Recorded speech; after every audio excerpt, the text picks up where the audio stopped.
This is Freud lecture on psychoanalysis. Okay?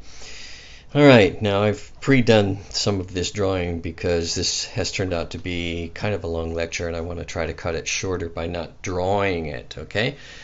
But let me explain what we've got here, okay? You've got Freud here in a little boat.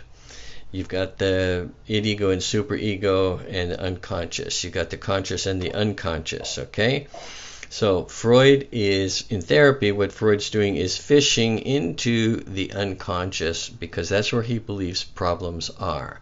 The goal of psychoanalysis is make the unconscious conscious. So I just kind of set him up as a little guy fishing for stuff in the unconscious. Okay, that's the way that goes. Now I can reveal to you what I've got hidden up here, which is stuff I didn't want you to get distracted by, because to get into the unconscious, you need techniques, okay? So you can see where I've posted goal, make the unconscious conscious. Now, under techniques, the first one you see is hypnosis, right here, in case you don't know where to put your eye, okay? Freud used hypnosis because it was popular at the time with various medical doctors as they were trying to use things like healing blindness or stopping blood flow through hypnosis with some success. So he tried that, but it didn't really work for him. So instead, he kind of had the idea, which was an offshoot of hypnosis, and that idea he called these two things right here. Okay, they're very similar. Free association and word association. Here's the idea. If I tell you to sit down, close your eyes, and for 1 solid minute tell me everything, every second that comes in your mind about your father or your mother. You would go, father is, mother isn't, mother did this, mother did that, mother was this, mother was that, mother never, mother always, da da da da da da. You'd run out in less than a minute. Now, when you ran out, according to Freud, all that 1 minute was sort of up here in the conscious. But when you hit that block, he thought that was you blocking going into the unconscious, which is full of information about mother and father. Okay, so the technique was free association, and then you'd hit the nothing point, then you'd kick into the unconscious. Now, what that did was that led to the next thing, which was insight. He did find that people were able to see things from the past that were bothering them, but it didn't cure them. They still had the problem. So he thought, you know what? I think what's missing is the feeling component. Now, feelings in psychoanalysis is called catharsis. This is really when you let go of feelings that are attached to traumas or uncomfortable incidents. All right, so insight and then catharsis. At that point, he thought, you know, there's still something that's not really working, and he still liked the idea of the unconscious and hypnosis. That's where he started focusing on what he's probably most well known for, are dreams. Okay, and we can spend maybe more time on dreams later. I'll see how the time goes.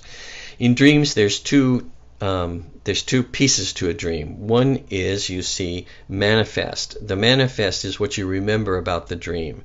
I saw a train going through a wheat field, okay?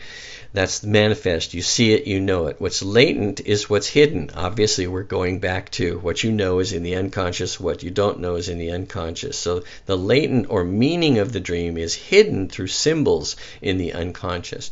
And that's where he gets into interpreting dreams using symbols, like, for example, perhaps a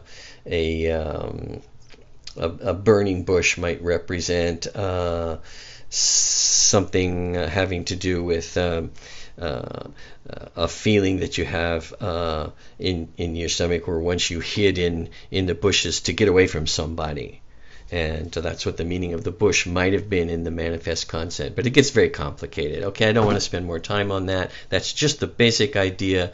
This is covered in the materials that I gave you, both the book and the link. Okay, transference. Not going to spend a lot of time. Transference is an advanced concept, but it is very interesting, maybe the most interesting.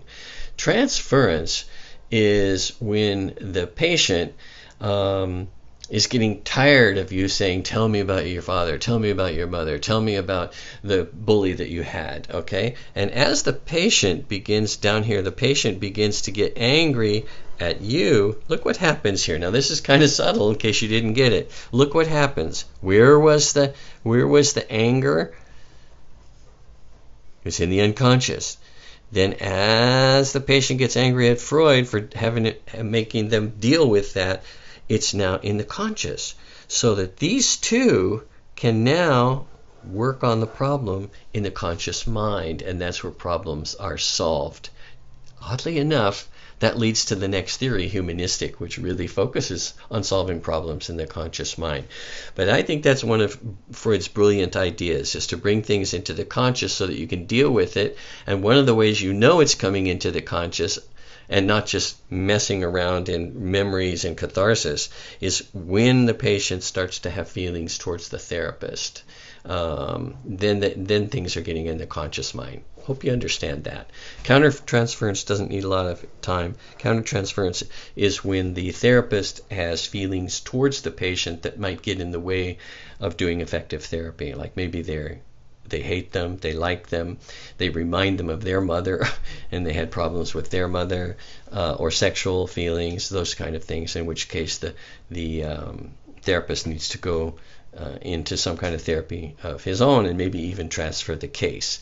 I realize I'm pushing it, but I got it down to 6 minutes and 20 seconds from what was 8 minutes and 50 seconds, and you can always watch it again.